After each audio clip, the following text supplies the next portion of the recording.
അസ്സലാമലൈക്കും. നിങ്ങളുടെ സ്വന്തം ഹാജൂസ്. ഇന്നിപ്പോൾ ഈ പൂവിൻ്റെ പ്രത്യേകത എന്ന് പറഞ്ഞു കഴിഞ്ഞാൽ അതിൽക്കുണ്ടല്ലോ നമ്മൾ അജിമി ഉണ്ടല്ലോ, കുറച്ച് ഒരു കയ്യിൽ പൊടിയിൽക്ക് ഇട്ടിട്ടാ.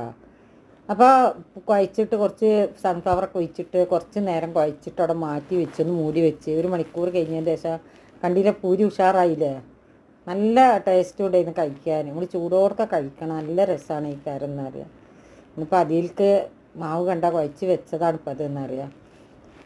പിന്നെ നല്ല ഇതുണ്ടായിരുന്നു എന്ന് പറയാം. നടാടാണ് ഞാനിങ്ങനെ ഒരു ലേശം പുട്ടുംപൊടിയൊക്കെ കൂട്ടിയിട്ട് ഉണ്ടാക്കുന്നത്. അപ്പോൾ ഉണ്ടാക്കിയിട്ട് നേരെ ആയെങ്കിൽ ആ വീഡിയോ നിങ്ങളെ കാണിക്കാമെന്ന് വിചാരിച്ച്. കണ്ട നന്നായിട്ട് പൊള്ളക്കണ കണ്ടില്ലേ. നല്ല ടേസ്റ്റ് ഉണ്ടായിരുന്നു. നിങ്ങളും ഇതേപോലെ ഒരു ലേശം പുട്ടുംപൊടിയൊക്കെ ഒരു കയ്യിലത്തെ കൂട്ടിയാൽ മതി കേട്ടോ, കൂടുതലൊന്നും കൂട്ടണ്ടെന്നറിയാം. നല്ല ടേസ്റ്റാണ് ഈ കാരം. നമ്മളെ പൂരിയിലേക്ക് എന്താണ് കറി എന്ന് അറിയേണ്ടത് ഇന്നിപ്പോൾ നോമ്പറക്കാൻ. നമ്മൾ ആടിൻ്റെ ബോട്ടിയാണ് കേട്ടോ. അതാണ് ചൂടോടൊക്കെ അത് ഉണ്ടാക്കിയതാണ്. ഇതാണ് ഇന്ന് നമ്മളെ നോമ്പ് പറ.